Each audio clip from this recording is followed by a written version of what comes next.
Ya, pertanyaan yang terus-menerus dilontarkan, kapan gencatan senjata ini akan terwujud di Gaza Palestina? Apakah yang dilakukan Israel terus menggempur Gaza Palestina di tengah perundingan yang tengah berlangsung ini sebagai strategi untuk menekan Hamas? Kita akan bahas pemirsa malam hari ini bersama dengan sejumlah narasumber yang sudah hadir di studio TV One. Ini sudah ada Mas Sofwan Albana, pengamat hubungan internasional Universitas Indonesia. Selamat malam Mas Sofwan. Selamat malam. Oke, sambil menunggu juga kehadiran narasumber kita berikutnya, ini ada Mas Faisal Assegaf. Mungkin kita awali terlebih dahulu dengan Mas Sofwan ya. Mas Sofwan, ini kalau kita lihat Amerika Serikat pede ya, mengatakan optimis bahwa Hamas ini akan setuju dengan gencatan senjata ataupun kesepakatan damai. Padahal sampai saat ini juga belum ada keputusan gitu. Tapi melihat optimisme Amerika Serikat sebetulnya apa sih yang terjadi? Iya. Pertama penting untuk mengingat bahwa aksi militer yang dilakukan oleh Israel ini adalah sesuatu yang memang hanya bisa dilakukan dan dimungkinkan ketika dia mendapatkan dukungan dari Amerika Serikat. Sehingga ketika Donald Trump ini memang memiliki intensi untuk menghadirkan ceasefire atau gencatan senjata, sebenarnya dia memang memiliki daya tawar, terutama kepada Israel sebenarnya justru. Karena sebenarnya ada 3 faktor yang membuat gencatan senjata ini sekarang menjadi lebih mungkin daripada pada awal tahun kemarin. Faktor pertama adalah war fatigue. Jadi masyarakat Israel itu secara umum saya kira melihat bahwa perang yang dilakukan di Gaza atau genosida kalau kita melihat dari sisi hukum internasional itu tidak jelas ujungnya. Bahkan kemarin kita misalnya mendengar kabar mengenai seorang tentara yang kemudian membakar diri karena trauma perangnya. Kita masih melihat bahwa ujung perangnya ini belum kelihatan. Sampai sekarang masih ada perang. Jadi ada war fatigue dari masyarakat Israel. Kemudian yang kedua, Netanyahu itu baru saja mendapatkan leverage di atas pesaing politik domestiknya dan termasuk juga pada peserta koalisi domestik yang selama ini menjadi hambatan bagi dia untuk keluar dari Gaza gitu. Jadi kalau kita ingat kemarin waktu dia gencatan senjata yang pertama itu ada satu menterinya yang mengundurkan diri kan, Itamar Ben-Gvir. Itamar Ben-Gvir mundur karena kecewa dengan keputusan Netanyahu untuk menyepakati gencatan senjata yang kita ingat waktu itu juga dipaksa oleh Donald Trump. Kita ingat bagaimana Donald Trump kemudian mengirim Witkoff kemudian mau bicara sama Netanyahu mau menghindar tapi Witkoff maksa untuk ketemu, akhirnya kemudian terjadilah gencatan senjata itu. Tapi Itamar Ben-Gvir mundur. Yang itu membuat koalisinya menjadi lebih rentan, lebih lemah lagi. Sehingga insentif bagi Netanyahu adalah menyabotase proses gencatan senjata itu. Nah tapi Netanyahu sekarang ini sudah agak lebih lega di dalam politik domestiknya. Kenapa? Karena dia baru saja bisa mengklaim kemenangan historis dengan memaksa Amerika Serikat untuk ikut menyerang Iran kan. Dengan mengebom situs nuklir Iran yang 3 itu kan. Natanz, Isfahan, dan satu lagi yang paling besar ya. Yang itu kemudian menghadirkan kemenangan setidaknya narasi kemenangan dari Netanyahu dan membuat dia memiliki leverage yang lebih tinggi di dalam politik domestik untuk bisa saya sudah cukup nih, saya sudah menang. Misalnya kalau nggak ngomong begitu nanti dia akan dikritik. Ketiga, ya memang ketergantungan pada Amerika Serikat. Kalau Donald Trump mau ini berhenti, ini bisa berhenti. Gitu. Setidaknya dari sisi Israel. Jadi problemnya sekarang tinggal deal teknisnya soal gencatan senjatanya seperti apa. Dan the day afternya, jadi setelah kalau gencatan senjatanya itu selesai dan negosiasinya selesai, pemerintahan seperti apa yang akan muncul di Gaza. Itu yang juga menjadi pertanyaan ya, karena kita semua ingin perdamaian dan juga gencatan senjata dalam perundingan ini bisa terwujud untuk membantu warga Gaza di sana. Tapi kita ingin tahu Mas Faisal Assegaf yang sudah bergabung bersama kami di Pengamat Timur Tengah. Mas Faisal, jika nanti gencatan senjata akan terwujud, Gaza ini akan seperti apa sih Mas? Dengan kondisi yang sudah hancur saat ini. Kalau lihat masa depan Gaza setelah perang itu, kalau saya melihat ada 3 skenario. Yang pertama, kalau gencatan senjata terjadi, itu sifatnya sementara. Karena kita lihat perang 2008, Desember 2008 sampai Januari 2009, kemudian pecah perang 3 tahun lagi 2012. 2012 ke 2014 artinya gencatan senjata cuma 2 tahun. 2014 ke 2021 7 tahun. Nah 2021 sampai 7 Oktober 2023 itu juga 2 tahun.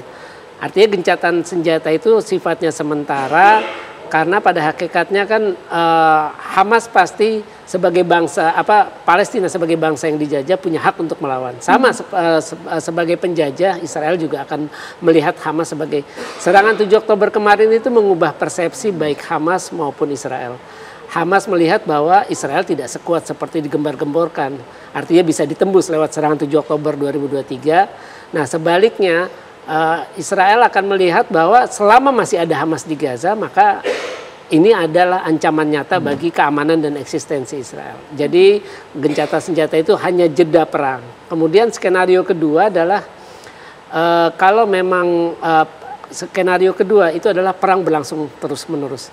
Kenapa perang bisa berlangsung terus-menerus? Pertama yaitu tadi karena persepsinya sudah berubah. Dengan Hamas bisa bertahan melakukan perang sampai sekarang setahun, 3 bulan lagi 2 tahun, itu kan mengekspos, membuka kedok bahwa ada standar ganda nih yang dilakukan Amerika dengan sekutunya terhadap kemanusiaan. Standar ganda terhadap penerapan hukum internasional dan piagam PBB. Ketika mereka warga Israel yang tewas sekitar 1.200 itu atau 250 lebih yang menjadi tawanan itu adalah mereka berhak membela diri dengan itu. Bagaimana dengan puluhan ribu warga Palestina yang sekarang jadi korban? 57.000 lebih sudah menjadi korban. Nah, itu kan seperti itu. Nah, yang kedua ini kan dengan perang yang terus berlangsung lama, terus juga diakui terjadi genosida, terus juga ICC sudah mengeluarkan surat perintah penangkapan kepada 3 pemimpin Hamas, tapi 3-tiganya sudah tewas, Yahya Sinwar, Muhammad Daif, dan Ismail Haniyah. Tinggal 2 yang masih hidup, yakni Perdana Menteri Ismail Haniyah sama mantan Menteri Pertahanan Yoav Gallant. Itu kan makin merusak pamor Israel. Kita tahu Israel terpojok dalam diplomasi internasional. Orang-orang Israel juga mulai dibenci. Terakhir di Malaga pemilik restoran mengusir. Terus juga Yayasan Hind Rajab dibentuk pada Januari kalau nggak salah tahun lalu. Itu juga sudah mulai mengejar para tentara Israel yang pernah bertugas atau perwira yang pernah bertugas. Artinya semakin lama perang, Israel akan terpojok di pamornya. Kemudian juga mereka punya tekanan domestik baik militer, terus juga ekonomi, termasuk juga politik. Walaupun tadi disebutkan memang sekarang Netanyahu cukup kuat dengan dukungan dari Itamar Ben-Gvir, tapi mereka itu kan ada tekanan bahwa ini ada sandera yang harus dibebaskan. Selain juga mereka mengalami defisit, terus secara militer saya pernah menulis, jadi semakin terbuka bahwa pemerintahan Netanyahu juga berbohong kepada rakyatnya. Ketika mereka bilang yang tewas hanya sekitar 800-an kalau tidak salah, padahal pernah ada data bahwa Desember atau Januari itu minimum 5.000 tentara Israel tewas. Terus kemudian menurut asuransi nasional Israel 72.000 yang luka, termasuk 12.000 cacat tetap. Nah, skenario ketiga itu ya ini yang tidak mungkin secara teori yang didukung oleh Donald Trump bahwa Gaza harus dikosongkan. Netanyahu ini adalah orang yang melawan kebijakan Perdana Menteri Ariel Sharon untuk mundur pada Agustus 2005. Jadi dia tidak akan mau mengulangi kesalahan Sharon, makanya dia akan mencoba menghabisi Hamas dan menguasai kembali Gaza. Ada 3 skenario tadi ya. Saya mau kembali ke Mas Sofwan. Ini kan perundingannya masih alot ya antara Israel dan juga Hamas di Doha sampai saat ini. Tapi Israel masih terus menggempur Gaza Palestina walaupun di tengah perundingan. Nah, ini juga jadi pertanyaan, apakah memang Israel ini punya komitmen untuk berunding, gencatan senjata ataupun perdamaian atau tidak, atau justru ini salah satu strategi untuk menekan Hamas dalam meja perundingan? Justru biasanya kalau menjelang akhir proses perundingan itu semakin keras dan semakin brutal karena orang kan butuh meningkatkan leverage di meja perundingan. Jadi perang itu selalu merupakan extensions dari politik, negosiasi juga extensions dari politik. Jadi tentu saja gitu ya, masing-masing pihak mencoba meningkatkan daya tawarnya, leverage-nya di hadapan si musuh perundingan ya kan. Dalam hal ini ya makanya kemudian kita melihat biasanya terjadi intensifikasi serangan sambil Netanyahu kan sekarang lagi di Amerika Serikat kemarin ya ketemu Donald Trump, bahkan sampai mencoba mendapatkan dukungan Trump dengan mempromosikan, yang menyatakan akan mendorong Donald Trump mendapatkan hadiah Nobel, gitu ya. Israel ini meletakkan berbagai permintaan yang saya kira sangat sulit diterima oleh Hamas, gitu ya.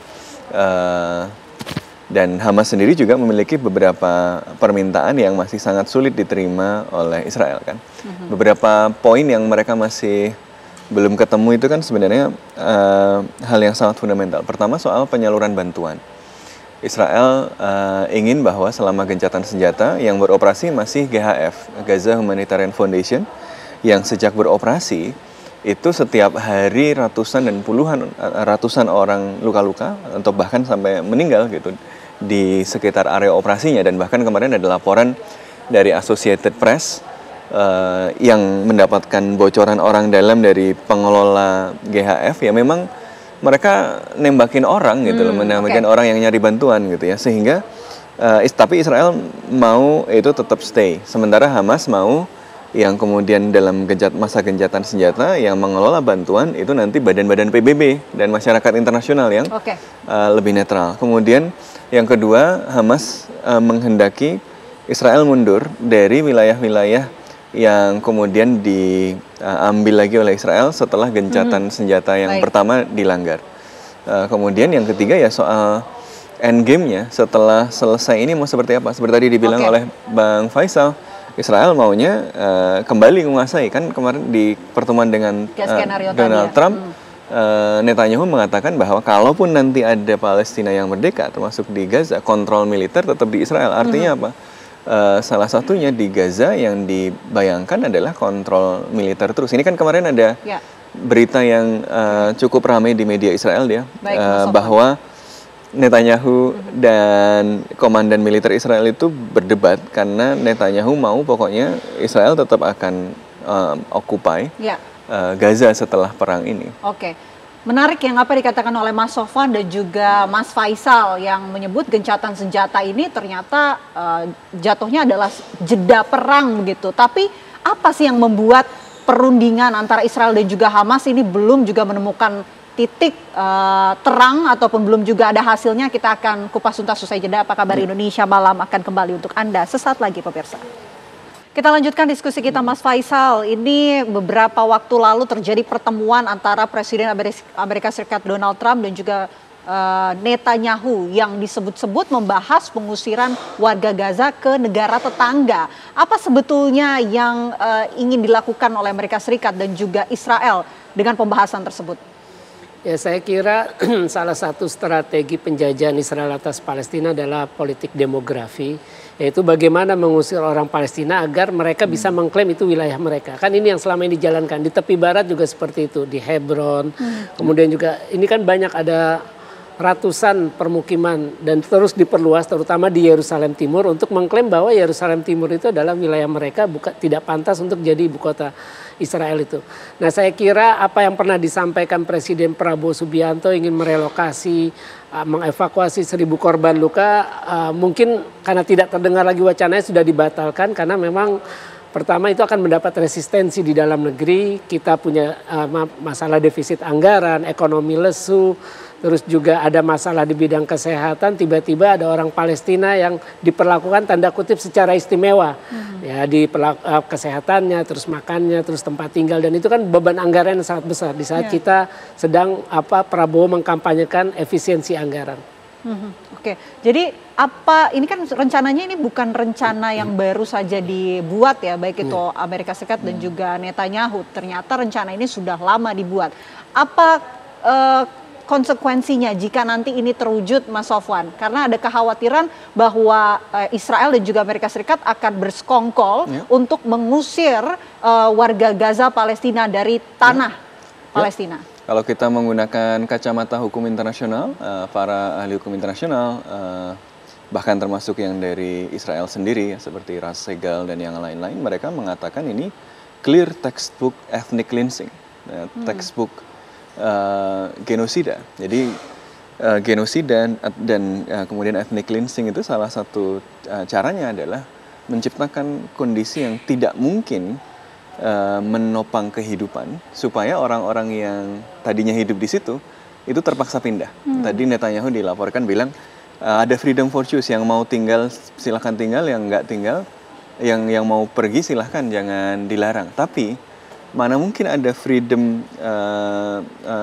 to choose ketika misalnya mereka berada di bawah todongan senjata dan tempat tinggal mereka dibom terus gitu kan. Jadi kan rencananya Israel yang sekarang kita dapatkan kan, penduduk Gaza itu mau dikonsentrasikan di wilayah yang sangat kecil di Rafah. Yang dari situ kemudian dia akan jadi tempat transit untuk dipindah ke negara-negara lain. Jadi di luar wilayah itu akan dianggap sebagai wilayah konflik karena Hamas itu masih melawan dan masih bertahan dengan sangat kuat sekarang. Jadi dia mau memaksa semua sipil itu dikumpulin di wilayah yang sangat kecil. Di luar wilayah itu, kalau ada warga nggak pergi ke wilayah itu, dia dianggap sebagai Hamas. Jadi mau anak-anak, perempuan, ya dia akan dicatat sebagai teroris, sehingga dibunuh gitu loh. Jadi penduduk sipil itu dipaksa dikumpulkan di satu tempat yang sempit, kemudian mereka akan dipaksa memilih kamu mau pergi atau enggak gitu. Kalau mereka mau pergi nanti akan disebut bahwa ini voluntary migration gitu. Padahal nggak mungkin voluntary kan kalau situasinya begitu. Jadi ini textbook ethnic cleansing, clear. Nah, masalahnya adalah apakah rencana ini akan berjalan lancar atau tidak gitu kan kita melihat bahwa resistensi dari negara-negara tetangganya juga sangat besar ya. Resistensi dari Liga Arab misalnya.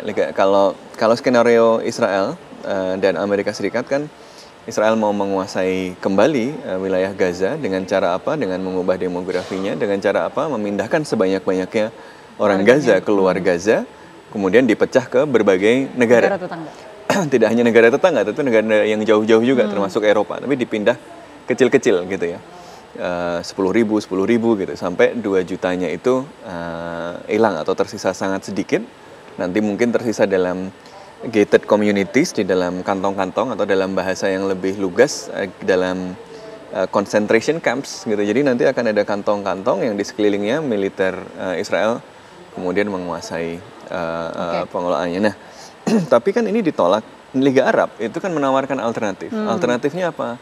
Rekonstruksinya dilakukan di Gaza. Jadi selama proses rekonstruksi itu penduduk Gaza, penduduk Palestina yang ada di Gaza itu mereka pindah dari satu tempat ke tempat yang lain sambil wilayahnya direkonstruksi. Jadi mereka tidak pergi keluar dan itu memungkinkan secara teknis gitu loh. Jadi dan negara-negara Arab siap bayar. Artinya apa?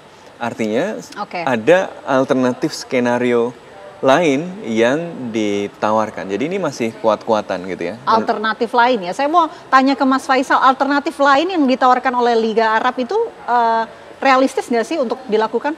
Sebenarnya realistis, cuma kan itu yang tidak diinginkan oleh Israel. Israel ya pasti pengen Gaza kosong agar ya mereka bisa menguasai itu kembali. Cuma ya rencana mengosongkan Gaza ini tidak akan mungkin. Karena juga rakyat Palestina pasti akan melawan. Sejauh ini sekitar, kalau berdasarkan hasil survei dari Palestinian Center for Research, Policy Research and Survey and Research, itu 54% masih setuju Hamas yang menguasai Gaza, memerintah Gaza.